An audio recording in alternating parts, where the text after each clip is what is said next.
ಹೊಸಗಂತ digital ಸುದ್ದಿವಾಹಿನಿಯ ರೇಷ್ಮೆ ರಾಜನೀತಿ ದೈನಂದಿನ ಸುದ್ದಿ ವಿಶ್ಲೇಷಣೆ ಕಾರ್ಯಕ್ರಮದ ವೀಕ್ಷಕರೆಲ್ಲರಿಗೂ ನಮಸ್ಕಾರ. ಮೋದಿ ಯುಗದಲ್ಲೂ ಮತ್ತೆ ಸ್ವದೇಶಿ ಆಂದೋಲನ. ಕಳೆದ 11 ವರ್ಷಗಳಿಂದ ತಮ್ಮ ಪ್ರಧಾನಮಂತ್ರಿಗಿರಿಯ ಸುದೀರ್ಘಾವಧಿಯಲ್ಲಿ ಆತ್ಮನಿರ್ಭರ್ ಭಾರತ ಅಂತ ಕರೆ ಕೊಡ್ತಾ ಇದ್ದ ನರೇಂದ್ರ ಮೋದಿ ಅವರಿಗೆ ಇದೀಗ ಅಮೆರಿಕದ ಅಧ್ಯಕ್ಷ ಡೊನಾಲ್ಡ್ ಟ್ರಂಪ್ ತಿಕ್ಕಲುತನದಿಂದ ಶುರುವಾದ ಈ ತಾರಿಫ್ ವಾರ್, ಈ ತೆರಿಗೆ ಯುದ್ಧದ ವಿರುದ್ಧ ಪ್ರತಿದಾಳಿಗೆ ಅಸ್ತ್ರ ಅಣುಬಾಂಬ್ ಅಲ್ಲ ಅಥವಾ ಯಾವುದಾದ್ರೂ ಮಿಸೈಲ್ ಅಲ್ಲ. ಮೋದಿ ಇದೀಗ ರಾಷ್ಟ್ರದ ಜನತೆ ಮುಂದಿಟ್ಟಿರೋದು ಸ್ವದೇಶಿ ಆಂದೋಲನ ಎಂಬ ಪ್ರತ್ಯಸ್ತ್ರ. ಸ್ವದೇಶಿ ಆಂದೋಲನ ಆಧುನಿಕ ಭಾರತದ ಸ್ವಾತಂತ್ರ್ಯ ಸಂಗ್ರಾಮ ಕಾಲದಿಂದಲೇ ಬಳುವಳಿಯಾಗಿ ಬಂದಿರುವ ಒಂದು ಪ್ರಬಲವಾದ ಅಹಿಂಸಾತ್ಮಕ ಸತ್ಯಾಗ್ರಹದ ಅಸ್ತ್ರ. ಅಂದಹಾಗೆ ಭಾರತದ ಸ್ವಾತಂತ್ರ್ಯ ಸಂಗ್ರಾಮದಲ್ಲಿ ಈ ಸ್ವದೇಶಿ ಆಂದೋಲನವನ್ನ ಮೊಟ್ಟ ಮೊದಲು ಹುಟ್ಟು ಹಾಕಿದ ಯಾರು? ಪ್ರಸಕ್ತ ತಲೆಮಾರಿನ ಪೀಳಿಗೆಗೆ ಅಷ್ಟಾಗಿ ಅರಿವಿಲ್ಲ ಅಂತ ಕಾಣುತ್ತೆ. ಅದು ಮಹಾತ್ಮ ಗಾಂಧಿ ಅವರು ಶುರು ಮಾಡಿದ್ದು ಅಂತ ನಾವೆಲ್ಲ ಅನ್ಕೊಂಡಿದ್ವಿ. ಹಾಗಲ್ಲ. ಪ್ರಪ್ರಥಮ ಬಾರಿಗೆ ಸ್ವದೇಶಿ ಆಂದೋಲನ ಅಥವಾ ವಿದೇಶಿ ವಸ್ತುಗಳ ಬಹಿಷ್ಕಾರ ಈ ಚಳುವಳಿಗೆ ಹುಟ್ಟು ಹಾಕಿದ್ದು ಲಾಲ್ ಬಾಲ್ ಪಾಲ್ ಎಂದು ಹೆಸರಾದ, ಇವತ್ತು ಕೂಡ ಪ್ರಖ್ಯಾತರಾಗಿರುವ ಮೂವರು ಹಿರಿಯ ನಾಯಕರು 20ನೇ ಶತಮಾನದ ಆರಂಭದಲ್ಲೇ, ಅಂದ್ರೆ ಡಿಸೆಂಬರ್ 1903ರಲ್ಲಿ ಆವತ್ತು ಬೆಂಗಾಲದ ವೈಸ್ರಾಯ್ ಆಗಿ ಬಂದ ಲಾರ್ಡ್ ಕರ್ಜನ್ನ ಕುತಂತ್ರದಿಂದಾಗಿ ಧರ್ಮಾಧಾರಿತ ಅಂದ್ರೆ ಮತೀಯವಾದಿ ಶಕ್ತಿಗಳಿಗೆ ಬಣದು 1905ರಲ್ಲಿ ಬಂಗಾಲದ ವಿಭಜನೆ ಆಗೋಗ್ಬಿಡ್ತು. ಅಂದ್ರೆ ಪಶ್ಚಿಮ ಬಂಗಾಲ ಅಂತಂದ್ರೆ ಹಿಂದೂ ಪ್ರಾಬಲ್ಯವಿರುವ ದೇಶ, ಮುಸ್ಲಿಂ ಜನಸಂಖ್ಯಾ ಬಾಹುಳ್ಯವುಳ್ಳ ಪೂರ್ವ ಬಂಗಾಲ ಮತ್ತು ಪಶ್ಚಿಮ ಬಂಗಾಲ ಅಂತ ವಿಭಜನೆ ಆಗೋಗ್ಬಿಡ್ತು. ಅಷ್ಟೊತ್ತಿಗಾಗ್ಲೇನೆ ಸ್ವಾತಂತ್ರ್ಯ ಹೋರಾಟದ ಕಿಡಿಯನ್ನ ಹೊತ್ತಿಸಿದ್ದ ರಾಷ್ಟ್ರ ನಾಯಕರುಗಳೆಲ್ಲ ಎಚ್ಚರಗೊಂಡ್ರು. ಆಗಸ್ಟ್ 7, 1905ರಂದು ಲಾಲ್ ಬಾಲ್ ಪಾಲ್, ಲಾಲಾ ಲಜಪತ್ ರಾಯ್, ಬಾಲ ಗಂಗಾಧರನಾಥ್ ತಿಲಕ್ ಮತ್ತು ಬಿಪಿನ್ ಚಂದ್ರ ಪಾಲ್, ಈ ಮೂವರು ತ್ರಿಮೂರ್ತಿಗಳ ಜೊತೆಗೆ ಕೈ ಜೋಡಿಸಿದವರು ಅರವಿಂದೋ ಘೋಷ್ ಒಂದು ಕಾಲದಲ್ಲಿ ಕ್ರಾಂತಿಕಾರಿ ಸ್ವಾತಂತ್ರ್ಯ ಹೋರಾಟಗಾರರಾಗಿದ್ರು.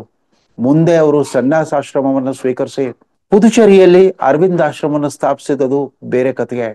ಆದ್ರೆ ಆ ಅವಧಿಯಲ್ಲಿ 20ನೇ ಶತಮಾನದ ಆರಂಭದಲ್ಲಿ ಬಂಗಾಲದ ಕ್ರಾಂತಿಕಾರಿಗಳ ಮುಂದಾಳತ್ವ ವಹಿಸಿದವರು ಅರವಿಂದೋ ಘೋಷ್.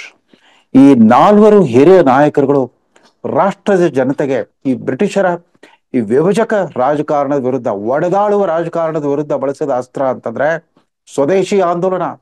ಅಂದ್ರೆ ಎಲ್ಲ ಬ್ರಿಟನ್ನಲ್ಲಿ ತಯಾರಾಗ್ತಾ ಇದ್ದ ಎಲ್ಲ ವಸ್ತುಗಳ ಬಹಿಷ್ಕಾರ. ಆಗೆಲ್ಲ ಸಾಮ್ರಾಜ್ಯಶಾಹಿ ಬ್ರಿಟಿಷರು ಮಾಡ್ತಾ ಇದ್ದ ಅವ್ರು ಬಳಸ್ತಾ ಇದ್ದ ವ್ಯಾಪಾರಿ ಕುತಂತ್ರ ಏನು ಅಂತಂದ್ರೆ, ಭಾರತದ ಕೃಷಿಕರು ಉತ್ಪಾದನೆ ಮಾಡ್ತಾ ಇದ್ದ ಹತ್ತಿ ಮುಂತಾದ ಕಚ್ಚಾ ಸಾಮಗ್ರಿಯನ್ನ ಅಗ್ಗದ ದರದಲ್ಲಿ ಖರೀದಿಸಿಬಿಟ್ಟು ಮ್ಯಾಂಚೆಸ್ಟರ್ನಲ್ಲಿರೋ ಹತ್ತಿ ಜವಳಿ ಗಿರಣಿಗಳಲ್ಲಿ ಬಟ್ಟೆ ಉತ್ಪಾದನೆ ಮಾಡ್ಬಿಟ್ಟು ಅದು ಭಾರತಕ್ಕೆ ರಫ್ತು ಮಾಡೋದು. ಅಗ್ಗದ ದರದಲ್ಲಿ ಕಚ್ಚಾ ವಸ್ತು ಖರೀದಿ ಮಾಡಿಬಿಟ್ಟು ಕಾರ್ಖಾನೆಯಲ್ಲಿ ಉತ್ಪಾದವಾದ ಅಂದ್ರೆ ಸಿದ್ಧ ಉಡುಪುಗಳನ್ನ ಇಲ್ಲಿ ಭಾರತಕ್ಕೆ ತಂದ್ಬಿಟ್ಟು ದುಬಾರಿ ದರದಲ್ಲಿ ಮಾರಾಟ ಮಾಡಿ ಕೊಳ್ಳೆ ಹೊಡಿತಾ ಇದ್ರು.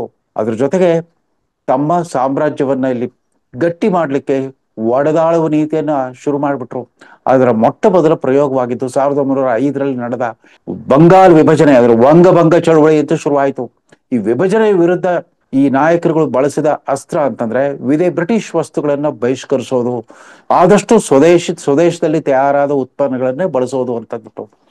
ಇದರ ಪರಿಣಾಮ ಎಷ್ಟು ತೀವ್ರವಾಗಿತ್ತು ಅಂತಂದ್ರೆ, ಮುಂದೆ 5 ವರ್ಷಗಳಲ್ಲಿ 1911ರಲ್ಲಿ ಈ ವಿಭಜಿತ ಬಂಗಾಲದ 2 ಭಾಗಗಳನ್ನು ಮತ್ತೆ ಪುನರ್ವಿಲೀನ ಮಾಡ್ಬೇಕಾಗಿ ಬಂತು. 1911ರಲ್ಲಿ ಮತ್ತೆ ಪಶ್ಚಿಮ ಬಂಗಾಲ ಮತ್ತು ಪೂರ್ವ ಬಂಗಾಲಗಳು ಮತ್ತೆ ವಿಲೀನಗೊಂಡ್ಬಿಟ್ಟು ಅಖಂಡ ಬಂಗಾಲ್ ರಾಜ್ಯ ಪುನಃಸ್ಥಾಪನೆ ಆಯಿತು. ಇದರ ಪರಿಣಾಮ ಎಷ್ಟಿತ್ತು ಅಂತಂದ್ರೆ, ಮುಂದೆ 7 ವರ್ಷಗಳ ನಂತರ 1918ರಲ್ಲಿ ಅಷ್ಟೊತ್ತಿಗಾಗಲೇ ಮಹಾತ್ಮ ಗಾಂಧಿಯವರು ತಮ್ಮ ದಕ್ಷಿಣ ಆಫ್ರಿಕಾದ 21 ವರ್ಷಗಳ ಹೋರಾಟದ ಬದುಕನ್ನು ಮುಗಿಸಿ ಭಾರತಕ್ಕೆ ವಾಪಸ್ ಬಂದಿದ್ರು. ಅಂದ್ರೆ 1915ರಲ್ಲಿ ವಾಪಸ್ ಬಂದ ಮಹಾತ್ಮ ಗಾಂಧಿ ಭಾರತದ ಉದ್ದಗಲಕ್ಕೂ ರೈಲು ಡಬ್ಬಿಯಲ್ಲಿ 3ನೇ ದರ್ಜೆ ರೈಲು ಡಬ್ಬಿಯಲ್ಲಿ ಪ್ರಯಾಣಿಸ್ತಾ ಭಾರತ ದೇಶದ ಜನಮಾನಸದ ಆಳದಲ್ಲಿ ಏನಿದೆ ಅಂತ ಅರ್ಥಕೊಂಡಿದ್ರು. ಇಲ್ಲಿನ ಜೀವನ ಶೈಲಿ ಮತ್ತು ಇಲ್ಲಿನ ಪ್ರಜೆಗಳ ಭಾವನೆಯನ್ನ ಅರ್ಥ ಮಾಡ್ಕೊಂಡಿದ್ರು. 1918ರಲ್ಲಿ ಮತ್ತೊಮ್ಮೆ ಗಾಂಧೀಜಿ ಈ ಸ್ವದೇಶಿ ಆಂದೋಲನಕ್ಕೆ ಕರೆ ಕೊಟ್ರು. ಸೊ ಎರಡನೇ ಸ್ವದೇಶಿ ಆಂದೋಲನ ಮುಂದೆ 1920ರಲ್ಲಿ ಅದು ಅಸಹಕಾರ ಚಳುವಳಿಗೆ ನಾಂದಿ ಆಯಿತು. ಅಸಹಕಾರ ಚಳುವಳಿಯಲ್ಲೂ ಕೂಡ ಅಷ್ಟೇ ವಿದೇಶಿ ವಸ್ತುಗಳ ಬಹಿಷ್ಕಾರ ಮತ್ತು ಸ್ವದೇಶಿ ವಸ್ತುಗಳ ಬಳಕೆ. ಈ ಸ್ವದೇಶಿ ಆಂದೋಲನವೇ ಭಾರತದ ಸ್ವಾತಂತ್ರ್ಯ ಸಂಗ್ರಾಮದ ಅತಿ ಜೀವಾಳದಂತಿರೋ ಆ ಅಹಿಂಸಾತ್ಮಕ ಸತ್ಯಾಗ್ರಹ ಅನ್ನೋ ಒಂದು ಹೊಸ ಹೋರಾಟದ ಮಾರ್ಗಕ್ಕೆ ದಾರಿ ಆಯಿತು. ಗಾಂಧೀಜಿಯವರು ಹಿಂದೆ ಲಾಲ್ ಬಾಲ್ ಪಾಲ್ ಮತ್ತು ಅರವಿಂದ ಘೋಷ್ ಅವರು ಶುರು ಮಾಡಿದ್ದ ಈ ಅಹಿಂಸಾತ್ಮಕ ಆಂದೋಲನಕ್ಕೆ ಮರುಚಾಲನೆ ಕೊಟ್ಟರು. ಅವರು ಸ್ವದೇಶಿ ಆಂದೋಲನದ ಸಂಕೇತವಾಗಿ ಆ ಚರಕ, ಸಾಂಪ್ರದಾಯಿಕ ಚರಕ ಮತ್ತು ಖಾದಿ ಎರಡೂ ಕೂಡ ಈ ಸ್ವದೇಶಿ ಆಂದೋಲನದ ಸಂಕೇತಗಳಾಗ್ಬಿಟ್ವು. ಆಗಿನ್ನು ಪಾಶ್ಚಿಮಾತ್ಯ ರಾಷ್ಟ್ರಗಳಲ್ಲಿ ಕೈಗಾರಿಕಾ ಕ್ರಾಂತಿ ನಡೆದು ಒಂದು ಶತಮಾನದಷ್ಟಾಗಿತ್ತು. ಭಾರತದಲ್ಲಿ ಆಗತಾನೆ ಈ ಕೈಗಾರಿಕಾ ಕ್ರಾಂತಿಯ ಮೊದಲ ಪರ್ವ ಶುರುವಾಗಿತ್ತು. ಆ ಸಂದರ್ಭದಲ್ಲೇ ಗಾಂಧೀಜಿ ಈ ಸ್ವದೇಶಿ ಆಂದೋಲನಕ್ಕೆ ಕರೆ ಕೊಟ್ಟರು. ಭಾರತದಾದ್ಯಂತ ಕಾಂಗ್ರೆಸ್ ಪಕ್ಷದ ಬಾವುಟದಲ್ಲೇ ಆ ಚರಕ ಸ್ಥಾಪನೆ ಆಗ್ಬಿಡ್ತು. ಆ ತ್ರಿವರ್ಣ ಧ್ವಜದ ಮಧ್ಯ ಆ ಚರಕ ಅದು ಕಾಂಗ್ರೆಸ್ ಪಕ್ಷದ ಲಾಂಛನವಾಗ್ಬಿಡ್ತು, ಅಧಿಕೃತ ಲಾಂಛನವಾಗ್ಬಿಡ್ತು. ಅಷ್ಟೇ ಅಲ್ಲ, ಗುಡಿ ಕೈಗಾರಿಕೆಗಳ ಅತ್ಯಂತ ಪ್ರಮುಖ ಸಾಧನವೇ ಈ ಚರಕ. ಆ ಚರಕ ಮೂಲಕ ಉತ್ಪಾದನೆ ಆಗ್ತಿದ್ದ ಆ ನೂಲು ಮತ್ತು ಅದರಿಂದ ಬಟ್ಟೆ ತಯಾರಿಕೆ ಎಲ್ಲವೂ ಕೂಡ ಭಾರತದಲ್ಲಿ ನಡೆಯೋ ರೀತಿಯಲ್ಲಿ ಇವತ್ತು ಮೋದಿಯವರು ಪದೇ ಪದೇ ಬಳಸ್ತಾ ಇರೋ ಆತ್ಮನಿರ್ಭರತಾ ಅನ್ನೋ ಆ ಪದಕ್ಕೆ ಪೂರ್ವಭಾವಿಯಾಗಿ ಉದಯಿಸಿದೆ ಈ ಸ್ವದೇಶಿ ಆಂದೋಲನ. ಇದೀಗ ಮೋದಿಯವರು ಕೂಡ ಸ್ವಾತಂತ್ರ್ಯ ಸಂಗ್ರಾಮ ಮುಗಿದು 80 ವರ್ಷಗಳಾಗ್ತಾ ಬಂದಾಗ 21ನೇ ಶತಮಾನದಲ್ಲಿ ಮತ್ತೆ ಸ್ವದೇಶಿ ಆಂದೋಲನಕ್ಕೆ ಕರೆ ಕೊಟ್ಟಿದ್ದಾರೆ. ಆದ್ರೆ ಇವತ್ತಿನ ಭಾರತವೇ ಬೇರೆ, ಆಗಿನ 20ನೇ ಶತಮಾನದ ಆರಂಭಿಕ ವರ್ಷಗಳ ಭಾರತವೇ ಬೇರೆ. ಅವತ್ತು ಭಾರತ ಅಂತಂದ್ರೆ ಕಡು ಬಡವರು, ನಿರ್ಗತಿಕರು ಮತ್ತು ಅನಾಥರೇ ದೊಡ್ಡ ಸಂಖ್ಯೆಯಲ್ಲಿರುವ ಹಾವಾಡಿಗರ ರಾಷ್ಟ್ರ, ಮಂತ್ರವಾದಿಗಳ ರಾಷ್ಟ್ರ, ಸಾಧು ಸನ್ಯಾಸಿಗಳ ರಾಷ್ಟ್ರ ಅನ್ನೋ ಒಂದು ಚಿತ್ರಣವನ್ನ ವಿದೇಶಿಗರು ಮೂದಲಿಸಿ ಲೇವಡಿ ಮಾಡ್ತಾ ಇದ್ರು. ಭಾರತ ಅಂದ್ರೆ ಬಡವರ ರಾಷ್ಟ್ರ, ಅದು ದಿವಾಳಿಕೋರ ರಾಷ್ಟ್ರ ಅಂತ ತಿಳ್ಕೊಂಡ್ಬಿಟ್ಟಿದ್ರು. ಭಾರತವನ್ನ ದಿವಾಳಿತನದ ಸ್ಥಿತಿಗೆ ತಂದಿದ್ದೇ ಅವರು, ಈ ಸಾಮ್ರಾಜ್ಯಶಾಹಿ ಬಿಳಿಯರು. ಆದ್ರೆ ಅವರೇ ಭಾರತವನ್ನ ಲೂಟಿ ಹೊಡೆದ್ಬಿಟ್ಟು ನಮಗೆ ಸ್ವಾತಂತ್ರ್ಯ ಬಂದಾಗ ಮತ್ತೊಮ್ಮೆ ಕೇವಲ ಬಂಗಾಲವನ್ನು ಹೊಡೆದಿದ್ದಷ್ಟೇ ಅಲ್ಲ, ರಾಷ್ಟ್ರವನ್ನೇ ವಿಭಜಿಸ್ಬಿಟ್ರು. ಒಂದ್ ಕಡೆ ಪಶ್ಚಿಮ ಭಾಗದಲ್ಲಿ ಪಂಜಾಬ್ ರಾಜ್ಯದ ವಿಭಜನೆ ಆಯಿತು, ಪೂರ್ವ ಭಾಗದಲ್ಲಿ ಬಂಗಾಳ ರಾಜ್ಯದ ವಿಭಜನೆ ಆಗಿ ಪೂರ್ವ ಪಾಕಿಸ್ತಾನ ಮತ್ತು ಪಶ್ಚಿಮ ಪಾಕಿಸ್ತಾನ ಅಂತ ಪ್ರತ್ಯೇಕ ರಾಷ್ಟ್ರವೇ ಉದಯವಾಯಿತು. ಅದಾದ ನಂತರ ಚರಿತ್ರೆಯಲ್ಲಿ ಸಾಕಷ್ಟು ನೀರು ಹರಿದು ಬಂದ್ಬಿಟ್ಟಿದೆ. ಆ ಪೂರ್ವ ಪಾಕಿಸ್ತಾನ ಬಾಂಗ್ಲಾದೇಶ ಆಗೋಗ್ಬಿಡ್ತು. 50 ವರ್ಷಗಳ ನಂತರ ಆ ಬಾಂಗ್ಲಾದೇಶದಲ್ಲೂ ಕೂಡ ಅರಾಜಕತೆ ಸೃಷ್ಟಿಯಾಗಿದೆ, ಅನಿಶ್ಚಿತತೆ ನೆಲೆಗೊಂಡಿದೆ. ಮುಂದೇನಾಗುತ್ತೋ ಕಾದು ನೋಡ್ಬೇಕಾಗಿದೆ.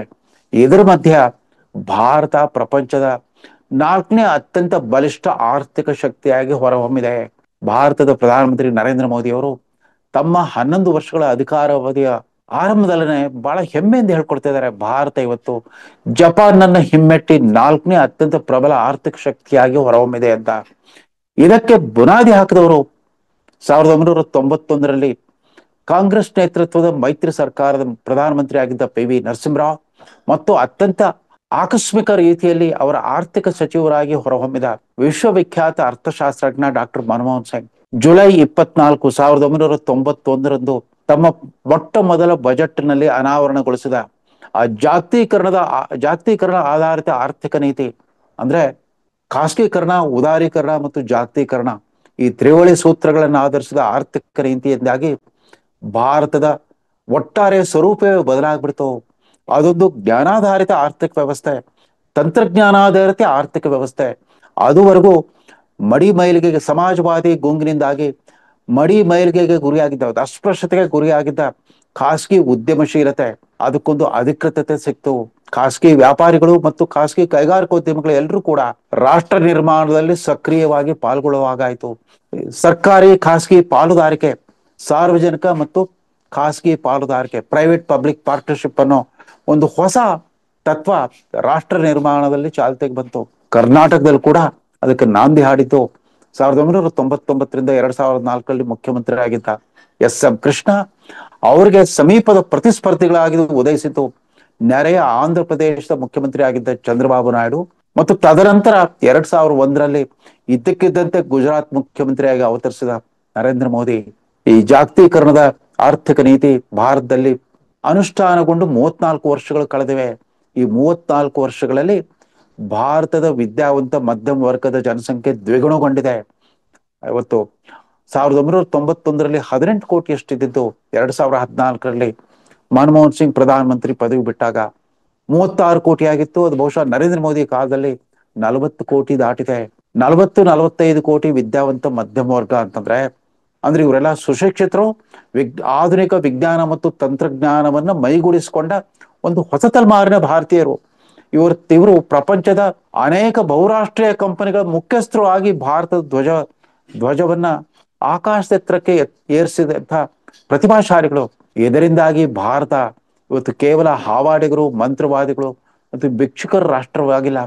ಇವತ್ತು ಸ್ವದೇಶಿ ಅಂತ ಮೋದಿ ಕರೆ ಕೊಟ್ಟಾಗ ಕೇವಲ ಸ್ವದೇಶದಲ್ಲಿ ತಯಾರಾಗ್ತಿರೋ ರೆಡಿಮೇಡ್ ವಸ್ತ್ರಗಳ ಬಳಕೆ ಮಾತ್ರವಲ್ಲ, ತಂತ್ರಜ್ಞಾನಾಧಾರಿತ ಪ್ರತಿಯೊಂದು ಬಳಕೆ ವಸ್ತು ಕೂಡ ಭಾರತದಲ್ಲಿ ತಯಾರಾಗ್ತಾ ಇದೆ. ಮೊದಲೆಲ್ಲ ನಾವು ವಿದೇಶಿ ಮದ್ಯ, ವಿದೇಶಿ ಕಾರು ಅಂದ್ರೆ ತುಂಬಾ ಲಕ್ಸುರಿ ವಸ್ತುಗಳು ಅಂತ ಅನ್ಕೊಂಡಿದ್ವಿ. ಅವೆಲ್ಲವೂ ಕೂಡ ಭಾರತದಲ್ಲೇ ತಯಾರಾಗ್ತಾ ಇವೆ. ಕಂಪ್ಯೂಟರ್ ಸಾಫ್ಟ್ವೇರ್, ಹಾರ್ಡ್ವೇರ್ ಇಂದ ಶುರುವಾಗಿ ಇನ್ನೇನು ಬರುವ ನವೆಂಬರ್-ಡಿಸೆಂಬರ್ ಅಷ್ಟೊತ್ತಿಗೆ ಆ ಕಂಪ್ಯೂಟರ್ ಚಿಪ್ ಉತ್ಪಾದನೆ ಕೂಡ ಭಾರತದಲ್ಲಿ ಆಗುತ್ತೆ. ಭಾರತ ಇವತ್ತು ವಿದೇಶಗಳಿಗೆ ಆ ಜಾಗತಿಕ ಗುಣಮಟ್ಟದ ಮೊಬೈಲ್ ಫೋನ್ಗಳನ್ನು ರಫ್ತು ಮಾಡುವಂತ ಸ್ಥಿತಿಗೆ ಬರ್ತಿದೆ. ಬಹುಶಃ ಈ ಪರಿಯಾದ ತೀವ್ರಗತಿಯ ಆರ್ಥಿಕ ಬೆಳವಣಿಗೆಯಿಂದಾಗಿನೇ ಈ ಡೊನಾಲ್ಡ್ ಟ್ರಂಪ್ ತರದ ತಿಕ್ಕಲು ರಾಜಕಾರಣಿಗಳು, ತಿಕ್ಕಲು ನಾಯಕರುಗಳಿಗೆ ಒಂಥರ ಒಂದ್ ಕಡೆ ಅಸೂಯೆ, ಒಂದ್ ಕಡೆ ತರ್ಕರಹಿತವಾದ ದ್ವೇಷ ಸೃಷ್ಟಿ ಆಗೋಗ್ಬಿಟ್ಟಿದೆ. ಈ ರೀತಿ ತನಗೆ ಸರಿಸಮಾನವಾಗಿ ಆರ್ಥಿಕ ಸವಾಲೊಡ್ಡಬಲ್ಲ ರಾಷ್ಟ್ರವಾಗಿ ಭಾರತ ಅರಳ್ತಾ ಇರೋದು. ಅದು ಸಾಮಾನ್ಯ ದೇಶವಲ್ಲ. ಅಮೆರಿಕದ ಒಟ್ಟು ಜನಸಂಖ್ಯೆ 32 ಕೋಟಿ ಇದ್ರೆ ಭಾರತದ ಒಟ್ಟು ಜನಸಂಖ್ಯೆ 140 ಕೋಟಿ. ಆ ಪೈಕಿ ಸುಮಾರು 60 ಕೋಟಿ ಜನ ಇವತ್ತು ಮಧ್ಯಮ ವರ್ಗದವರು ಇದ್ದಾರೆ. ಕೊಳ್ಳುವ ಸಾಮರ್ಥ್ಯ ಇರುವ ಒಂದು ದೊಡ್ಡ ಜಾಗತಿಕ ಮಾರುಕಟ್ಟೆ ಭಾರತದಲ್ಲಿ ಸೃಷ್ಟಿಯಾಗಿಬಿಟ್ಟಿದೆ. ಬಹುತೇಕ ಎಲ್ಲ ಬಳಕೆ ವಸ್ತುಗಳ ಉತ್ಪಾದನೆ ಇವತ್ತು ಭಾರತಕ್ಕೆ ಸಾಧ್ಯವಾಗಿದೆ. ಇವತ್ತು ಇನ್ನು ಮುಂದಿನ 5 ವರ್ಷಗಳಲ್ಲಿ $5 ಟ್ರಿಲಿಯನ್ ಆರ್ಥಿಕ ವ್ಯವಸ್ಥೆಯನ್ನಾಗಿ ಬಳಸಬೇಕನ್ನೋ ಕನಸು ಮೋದಿಯವ್ರದ್ದಾಗಿತ್ತು. ಇದರ ಮಧ್ಯ ಇದ್ದಕ್ಕಿದ್ದಂತೆ ಪುಲ್ವಾಮಾ ಹತ್ಯಾಕಾಂಡ ನಡೀತು. ಅದಕ್ಕೆ ಪ್ರತಿಯಾಗಿ 4 ದಿನಗಳ ಆಪರೇಷನ್ ಸಿಂಧೂರ್ ಕಾರ್ಯಾಚರಣೆ ನಡೀತು. ಅದನ್ನು ತಾನೇ ನಿಲ್ಲಿಸಿದ್ದು ಅಂತ ಬಡಾಯಿ ಕೊಚ್ಕೊಳ್ತಾ ಬಂದ್ರು ಈ ಡೊನಾಲ್ಡ್ ಟ್ರಂಪ್. ಅದನ್ನು ಮೋದಿ ಒಪ್ಪದೆ ಹೋದಾಗ, ಮೋದಿ ಮೌನಕ್ಕೆ ಜಾರಿದಾಗ ಈ ಡೊನಾಲ್ಡ್ ಟ್ರಂಪ್ ಅನ್ನೋ ವಿಕೃತ ಮನಸ್ಸಿನ ಅಮೆರಿಕದ ರಾಷ್ಟ್ರಾಧ್ಯಕ್ಷನಿಗೆ ಅವರ ಪಿತ್ತ ಕೆರಳಿದೆ ಅಂತ ಕಾಣುತ್ತೆ. ಪ್ರಪಂಚದ ಅತಿ ದೊಡ್ಡ ಪ್ರಜಾಪ್ರಭುತ್ವ ರಾಷ್ಟ್ರದ ಜೊತೆಗಿನ ಕಳೆದ 25 ವರ್ಷಗಳಿಂದ ರೂಢಿಸಿಕೊಂಡು ಬಂದಿರೋ ಸುಮಧುರ ಬಾಂಧವ್ಯದ ಬದಲು ಪ್ರಬಲ ಶತ್ರುವಾಗಿ ನೋಡ್ಲಿಕ್ಕೆ ಶುರು ಮಾಡ್ಬಿಟ್ಟಿದ್ದಾರೆ. ಆ ಪಾಕಿಸ್ತಾನದ ಅಧಿಕೃತ ಸಂವಿಧಾನಾತ್ಮಕವಾಗಿ ಚುನಾಯಿತರಾಗಿರೋ ಅಲ್ಲಿನ ರಾಷ್ಟ್ರಪತಿ ಮತ್ತು ಪ್ರಧಾನಮಂತ್ರಿ ಬದಲು ಅಲ್ಲಿನ ಮಿಲಿಟರಿ ದಂಡನಾಯಕರನ್ನು ಕರೆಸಿ ಮುದ್ದಾಡ್ತಾ ಇದ್ದಾರೆ ಡೊನಾಲ್ಡ್ ಟ್ರಂಪ್. ಜೊತೆಗೆ ಫೆಬ್ರವರಿಯಲ್ಲಿ ಅವ್ರಿಗೆ 2ನೇ ಅವಧಿಗೆ ಅಧಿಕಾರ ವಹಿಸಿಕೊಂಡ ಒಂದೇ ತಿಂಗಳಲ್ಲಿ ಭಾರತದ ಪ್ರಧಾನಮಂತ್ರಿ ನರೇಂದ್ರ ಮೋದಿ ಅವರು ಅಲ್ಲಿಗೆ ಭೇಟಿ ಕೊಟ್ಟಿದ್ರು. 18 ಗಂಟೆಗಳ ಕಾಲ ಅಮೆರಿಕದ ಭೇಟಿಯಲ್ಲಿ ಅವರು ಇನ್ನೇನು ರಾಷ್ಟ್ರಪತಿ ಟ್ರಂಪ್ರ ಭೇಟಿ ಆಗಬೇಕು. ತನಗೆ ಭೇಟಿ ಆಗ್ಲಿಕ್ಕೆ ಭಾರತದ ಪ್ರಧಾನಿ ಬರೋದಕ್ಕೆ ಇನ್ನೊಂದು 2 ಗಂಟೆ ಮಾತ್ರ ಬಾಕಿ ಇದೆ ಅಂತ ಗೊತ್ತಿದ್ದಾಗ ದಿಢೀರ್ನ ಒಂದು ಪತ್ರಿಕಾಗೋಷ್ಠಿ ಕರೆದ್ಬಿಟ್ಟು ಈ ತಾರಿಫ್ ವಾರ್ ಘೋಷಣೆ ಮಾಡ್ಬಿಟ್ರು. ಅಂದ್ರೆ ಪ್ರಪಂಚದ ಮಿತ್ರ ರಾಷ್ಟ್ರಗಳು, ಶತ್ರು ರಾಷ್ಟ್ರಗಳು ಎಲ್ರಿಗೂ ಕೂಡ ಇನ್ಮೇಲೆ ಹೆಚ್ಚಿನ ಸುಂಕ ವಿಧಿಸ್ತೇವೆ. ಡೊನಾಲ್ಡ್ ಟ್ರಂಪ್ರ ಈ ತಿಕ್ಕಲು ತಾರಿಫ್ ನೀತಿಯಿಂದಾಗಿ ಮೋದಿ ಏನು ಧೃತಿಗೆಟ್ಟಿಲ್ಲ. ಇದ್ದಕ್ಕಿದ್ದಂತೆ ಪರ್ಯಾಯ ಮಾರುಕಟ್ಟೆಗಳನ್ನ ಆಗ್ಲೇ ಹುಡುಕಾಡಿದ್ದಾರೆ. ಇದುವರೆಗೂ ಭಾರತವನ್ನ ತನ್ನ ಕಾಯಂ ಶತ್ರು ತರ ನೋಡ್ತಾ ಇದ್ದ ಚೀನಾ ಜೊತೆಗೆ ಮರು ಬಾಂಧವ್ಯವನ್ನು ಸ್ಥಾಪಿಸುವಲ್ಲಿ ಯಶಸ್ವಿಯಾಗಿದ್ದಾರೆ. ಅದೇ ರೀತಿ ಮೋದಿಯ ರಾಜತಾಂತ್ರಿಕ ಯಶಸ್ಸು ರಷ್ಯಾ ಮತ್ತು ಜಪಾನ್ ಜೊತೆಗಷ್ಟೇ ಅಲ್ಲ, ಆ ಬ್ರಿಕ್ಸ್ ಮೈತ್ರಿಕೂಟದ 4 ರಾಷ್ಟ್ರಗಳ ಜೊತೆಗೆ ಹೊಸ ಮಾರುಕಟ್ಟೆ ಸೃಷ್ಟಿ ಮಾಡೋದ್ರಲ್ಲಿ ಮೋದಿಯವರು ಇವತ್ತು ಈಗಾಗಲೇ ಮೊದಲ ಹೆಜ್ಜೆಯಾಗಿ ಜಪಾನ್ಗೆ ಹೋಗಿದ್ದಾರೆ. ಅಂದ್ರೆ ಅವರು ಮೊನ್ನೆ ತಮ್ಮ ತವರು ರಾಜ್ಯವಾದ ಗುಜರಾತ್ನ ಅಹಮದಾಬಾದ್ನಿಂದ ಮಾತಾಡ್ತಾ ರಾಷ್ಟ್ರದ ಕೃಷಿಕರಿಗೆ, ಹೈನು ಉದ್ಯಮದಾರರಿಗೆ ಮತ್ತು ಮೀನುಗಾರರಿಗೆ ಒಂದು ಭರವಸೆಯನ್ನು ಕೊಟ್ಟಿದ್ದಾರೆ. ಯಾವುದೇ ಕಾರಣಕ್ಕೂ ಕೂಡ ಭಾರತದ ರೈತರು, ಹೈನುಗಾರಿಕೆ ಮಾಡುವವರು ಮತ್ತು ಮೀನುಗಾರರಿಗೆ ಅವರ ಹಿತಾಸಕ್ತಿಯನ್ನು ನಾನು ಕೈ ಬಿಡಲ್ಲ. ಇದಕ್ಕಾಗಿ ನಾನು ದೊಡ್ಡ ಬೆಲೆ ತೆರಬೇಕಾಗಿ ಬಂದ್ರು ಕೂಡ ನಾನು ತಯಾರಾಗಿದ್ದೇನೆ ಅಂತ ಅಂದ್ಬಿಟ್ಟು. ಇದು ಬರೀ ಮಾತಿನ ಘೋಷಣೆ ಮಾತ್ರವಲ್ಲ, ಮೋದಿ ವ್ಯವಹಾರ ಚತುರರು. ಹೊಸ ಮಾರುಕಟ್ಟೆಗಳಿಗೆ ಭಾರತದಲ್ಲಿ ತಯಾರಾಗುವ ಉತ್ಪನ್ನವಾಗುವ ವಸ್ತುಗಳನ್ನ ರಫ್ತು ಮಾಡ್ಲಿಕ್ಕೆ ಪರ್ಯಾಯ ದಾರಿಗಳನ್ನ ಹುಡುಕ್ತಾ ಇದ್ದಾರೆ. ಬಹುಶಃ ಇದರಿಂದಾಗನೇ ಕೆರಳಿದ ಟ್ರಂಪ್ ಅವರ ಸಲಹೆಗಾರರ ಮೂಲಕ ಮತ್ತೊಂದು ಹೊಸ ವ್ಯಾಖ್ಯಾನವನ್ನೇ ಕೊಟ್ಬಿಟ್ಟಿದ್ದಾರೆ. ರಷ್ಯಾ ಮತ್ತು ಯುಕ್ರೇನ್ ಮಧ್ಯೆ ನಡೀತಾ ಇರೋ ಯುದ್ಧ ಅದು ಪುಟಿನ್ ವಾರ್ ಅಲ್ಲ, ಮೋದಿ ವಾರ್. ನರೇಂದ್ರ ಮೋದಿ ಅವರು ರಷ್ಯಾದಿಂದ ತೈಲ ಖರೀದಿ ಮಾಡ್ತಾ ಇರೋದ್ರಿಂದನೇ ರಷ್ಯಕ್ಕೆ ಯುಕ್ರೇನ್ ವಿರುದ್ಧ ದಾಳಿ ಮಾಡೋ ಶಕ್ತಿ ಬರ್ತಾ ಇದೆ ಅಂತ ಒಂದು ಹೊಸ ವ್ಯಾಖ್ಯಾನವನ್ನೇ ಕೊಟ್ಟಿದ್ದಾರೆ. ಅಷ್ಟರ ಮಟ್ಟಿಗೆ ಡೊನಾಲ್ಡ್ ಟ್ರಂಪ್ ಮೋದಿ ಮೋದಿ ಕಂಡ್ರೆ ಒಂದು ಕೀಳೆರ್ಮೆನೆ ಬಳಸ್ಕೊಬಿಟ್ಟಿದ್ದಾರೆ ಅಂತ ಕಾಣುತ್ತೆ. ಮೋದಿಯವ್ರ ಕುರಿತಂತೆ ತುಂಬಾ ವ್ಯಂಗ್ಯವಾಗಿ ಅವ್ರೊಬ್ಬ ಗ್ರೇಟ್ ಮ್ಯಾನ್ ಅಂತ ಎಲ್ಲ ಹುಚ್ಚುಚ್ಚಾರ ಮಾತಾಡ್ತಾ ಇದ್ದಾರೆ. ಭಾರತೀಯರಿಗೆ ಈ ಸ್ವದೇಶಿ ಆಂದೋಲನ ಹೊಸದೇನಲ್ಲ. ಇದು ನಮ್ಮ ಆಧುನಿಕ ಭಾರತದ ಸ್ವಾತಂತ್ರ್ಯ ಸಂಗ್ರಾಮದ ಚರಿತ್ರೆಯಲ್ಲೇನೆ ಒಂದು ಅಧಿಕೃತವಾದ ರಾಜಕೀಯ ಪರಂಪರೆಯಾಗಿ ಸಾಗಿ ಬಂದಿದೆ. ಇವತ್ತು ಭಾರತೀಯರು ಸ್ವದೇಶಿ ಅಂತಂದ್ರೆ ಕೇವಲ ಇಲ್ಲಿ ತಯಾರಾಗೋ ರೆಡಿಮೇಡ್ ವಸ್ತ್ರಗಳನ್ನ ಖರೀದಿಸೋದು ಅಷ್ಟೇ ಅಲ್ಲ, ಆಭರಣಗಳಿಂದ ಹಿಡಿದು ಅತ್ಯಾಧುನಿಕ ತಂತ್ರಜ್ಞಾನಕ್ಕೆ ಸಂಬಂಧಪಟ್ಟ ಎಲ್ಲ ಎಲೆಕ್ಟ್ರಾನಿಕ್ ಉಪಕರಣಗಳು, ಕಾರುಗಳು, ದೊಡ್ಡ ದೊಡ್ಡ ಈ ಮೆಟ್ರೋ ರೈಲ್ಗೆ ಬೇಕಾದಂತ ಕೋಚ್ಗಳನ್ನು ಕೂಡ ಭಾರತದಲ್ಲಿ ತಯಾರು ಮಾಡ್ತಾ ಇದ್ದಾರೆ. ಮೊದಲೆಲ್ಲ ಬಹುರಾಷ್ಟ್ರೀಯ ಕಂಪನಿಗಳು ಅಂದ್ರೆ ವಿದೇಶಿ ಕಂಪನಿಗಳಂತ ನಾವು ತಿಳ್ಕೊಳ್ತಾ ಇದ್ವಿ. ಇವತ್ತು ಭಾರತದ ಕಂಪನಿಗಳೇ ವಿದೇಶಿ ಕಂಪನಿಗಳ ಖರೀದಿಸುವಷ್ಟು ಬಲಿಷ್ಠವಾಗಿದೆ. ಪ್ರಪಂಚದ 4ನೇ ಅತ್ಯಂತ ಬಲಿಷ್ಠ ಜ್ಞಾನಾಧಾರಿತ ಶಕ್ತಿ ಕೇಂದ್ರ, ಪ್ರಪಂಚದ ಅತ್ಯಂತ ಬಲಿಷ್ಠ 4ನೇ ಬಲಿಷ್ಠ ಆರ್ಥಿಕ ಶಕ್ತಿಯಾಗಿ ಹೊರಹೊಮ್ಮಿರುವ ಭಾರತವನ್ನ ಟ್ರಂಪ್ ಅಷ್ಟು ಹಗುರವಾಗಿ ಪರಿಗಣಿಸ್ಬೇಕಾಗಿಲ್ಲ.